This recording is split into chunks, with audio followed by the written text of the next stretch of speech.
नमस्कार, SBT news में आपका स्वागत है। पेश है 24 अक्टूबर दोपहर 3:15 बजे राजस्थान की बड़ी खबरें। राजस्थान में जैसलमेर बॉर्डर पर सेना ने फिर एक बार युद्ध रणनीति और हथियारों का शक्ति प्रदर्शन किया। रक्षा मंत्री राजनाथ सिंह की मौजूदगी में लोंगेवाला में सेना के आधुनिक हथियार नजर आए। विस्फोटक ले जाने वाला रोबोट, युद्धक टैंक और हेलीकॉप्टर भी थार शक्ति एक्सरसाइज में शामिल रहे। सिंह 3 दिन की आर्मी कमांडर्स कॉन्फ्रेंस शामिल होने के लिए जैसलमेर में आए हैं। रक्षा मंत्री के दौरे के दूसरे दिन आज सुबह तनोट माता के दर्शन किए। इसके बाद सीमा पर तैनात जवानों से मुलाकात की। बिहार में चुनावी प्रचार प्रसार की शुरुआत हो चुकी है। आज पीएम मोदी एनडीए के लिए वोट मांगने बिहार आए हैं। समस्तीपुर में उन्होंने चुनावी सभा को संबोधित किया। पीएम नरेंद्र मोदी ने जनसभा में आए लोगों से मोबाइल की लाइट जलाने के लिए कहा। इसके बाद जब लोग मोबाइल की लाइट जलाकर खड़े हुए तो पीएम मोदी ने कहा कि जब इतनी लाइटें हैं तो आपकी लालटेन की जरूरत क्या है।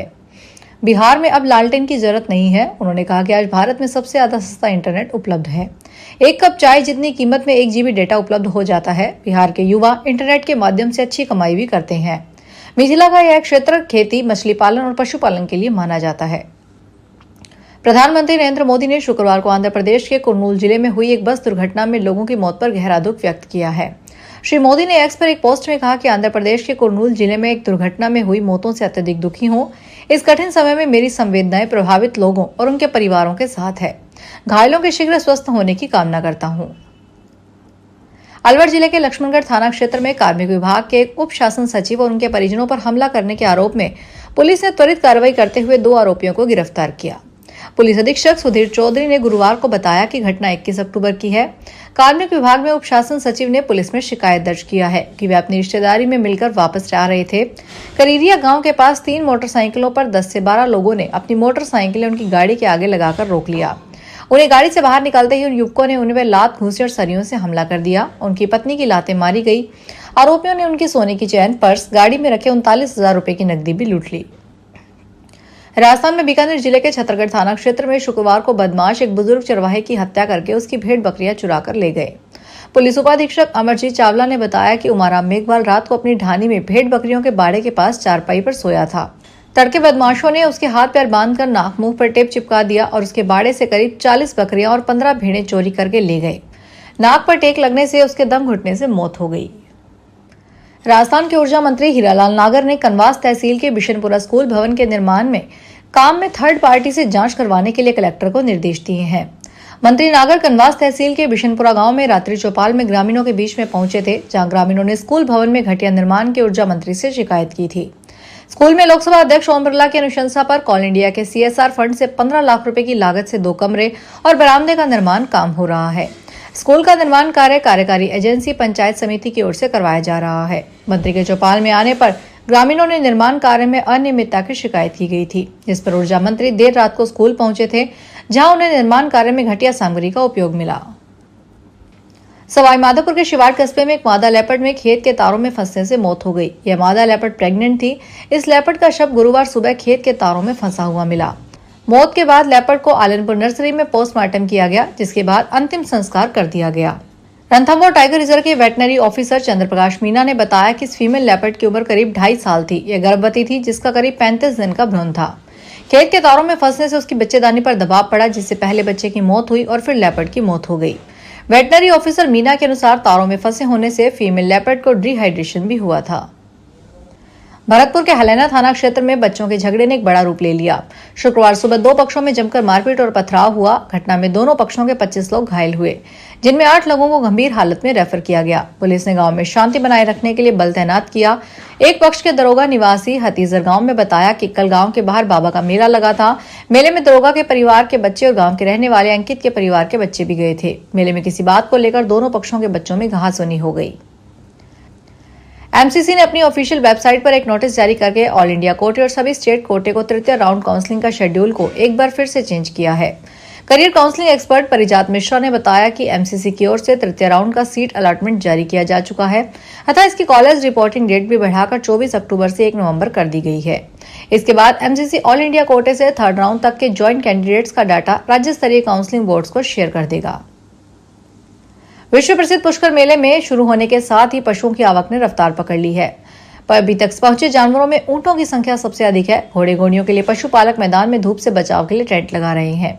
अभी तक मेले में 348 पशुओं की आमद दर्ज की गई है। इसमें ऊंट वंश के 281 और 86 अश्ववंश के शामिल हैं, जबकि अभी तक एक ही बैल आया है। 66 अश्ववंश में से 41 राजस्थान के बाहर से आए हैं। राजस्थान के अलावा पंजाब, हरियाणा समेत पड़ोसी राज्यों में अश्व व्यापारी अच्छी नस्ल व कद काठी के घोड़े घोड़ियां लेकर पुष्कर पहुंच रहे हैं। अश्व पालकों के आलीशान टेंट लगाए गए हैं।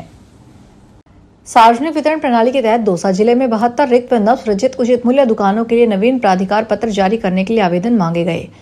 जिला पदाधिकारी मोहनलाल देव ने बताया कि पात्र व्यक्तियों तथा संस्थाओं से राजस्थान खाद्यान्न एवं अन्य आवश्यक पदार्थ वितरण का विनियमन आदेश के तहत नवीन प्राधिकार पत्र जारी करने के लिए आवेदन पत्र आमंत्रित किए गए हैं।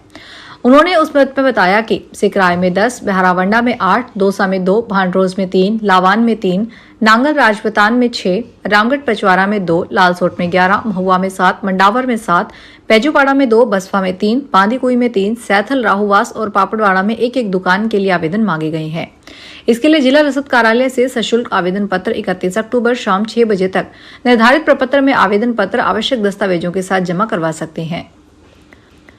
सिरोही जिले में शिवगंज तहसील के मंडानी गांव में एक किसान को रसल पाइपर में सांप ने डस लिया। किसान ने सांप को मारकर प्लास्टिक की थैली में लपेटा और इलाज के लिए सिरोही ट्रॉमा सेंटर पहुंच गया। समय पर इलाज मिलने से उसकी जान बच गई। यह घटना शुक्रवार देर शाम की है। मंडानी गांव में जोराराम देवासी के कृषि खेत में जोराराम पुत्र सोपाराम राणा भील काम कर रहा था। अचानक इस रसल वाइपर सांप ने उसके पैर पर डस लिया। सांप के डसते ही जोराराम ने उसे पास रखे पत्थर से मारना शुरू किया। अधमरा होने पर उन्होंने सांप को एक डबल प्लास्टिक की थैली में लपेटा और जेब में रख लिया। निंडवाना जिले में राजकीय कार्यालयों के बुनियादी ढांचे को मजबूत करने के लिए भूमि आवंटन की प्रक्रिया जारी की गई है। इसी क्रम में जिला कलेक्टर डॉक्टर महेंद्र खड़गावत के निर्देश पर 2 महत्वपूर्ण सरकारी कार्यालयों के लिए भूमि आवंटित की गई है। अतिरिक्त जिला कलेक्टर मोहनलाल खटनावलिया ने बताया कि उपवन संरक्षक कार्यालय के लिए ग्राम मंडा बासनी में 5 हेक्टेयर भूमि का आवंटन किया गया है। इसके अतिरिक्त परबतसर में समादेष्टा गृह रक्षा प्रशिक्षण उपकेंद्र के लिए 0.81 हेक्टेयर भूमि आवंटित की गई है। अधिकारियों के अनुसार इन भूमि आवंटनों से सरकारी कार्यालयों के भवन निर्माण कार्यों में तेजी आएगी। अम्बा माता मेले में शुक्रवार को खाद्य सुरक्षा टीम ने विभिन्न खाद्य दुकानों का औचक निरीक्षण किया। यह कार्रवाई जिला कलेक्टर डॉक्टर अंजलि राजौरिया और मुख्य चिकित्सा एवं स्वास्थ्य अधिकारी डॉक्टर जीवराज मीणा के निर्देश पर की गई। टीम ने नाश्ते की दुकानों, पकौड़ी, पानी पताशा, आइसक्रीम, चाय, जलेबी, कचौरी, समोसा और पोहा बनाने वालों का आकस्मिक निरीक्षण किया। निरीक्षण के दौरान लगभग 7 किलो खराब पोहे को मौके पर ही नष्ट करवाया गया। इस साल बीसलपुर बांध के गेट देरी से बंद होने से बांध गत साल के मुकाबले कम खाली होगा। इससे पानी की कमी नहीं आएगी। टोंक जिले का बीसलपुर बांध इस समय पूरी क्षमता से भरा हुआ है। पानी की आवक धीमी पड़ने और सभी गेट बंद होने के बावजूद बांध का जलस्तर स्थिर बना हुआ है। एक्सपर्ट्स का अनुमान है कि इस बार बांध नवंबर तक खाली नहीं होगा, जिससे जयपुर, अजमेर, टोंक जिले की पेयजल और सिंचाई जरूरतों को कोई असर नहीं पड़ेगा। इस साल बीसलपुर बांध से लगातार 90 दिन तक पानी की निकासी की गई, जो अब तक का सबसे लंबा रिकॉर्ड है। बीसलपुर बांध में 2 दिन पहले मंगलवार सुबह 9 बजे सभी गेट बंद कर दिए गए। टोंक, जयपुर और अजमेर जिलों में रोजाना लगभग 1000 MLD पानी की खपत होती है। फिलहाल इस बुलेटिन में इतना ही। फिर हाजिर होंगे बड़ी खबरों के साथ। अगर आप भी अपने आसपास की छोटी बड़ी और महत्वपूर्ण खबरों से अपडेट रहना चाहते हैं तो सब्सक्राइब कीजिए हमारे चैनल SPT न्यूज को और प्रेस कीजिए बेल आइकन पर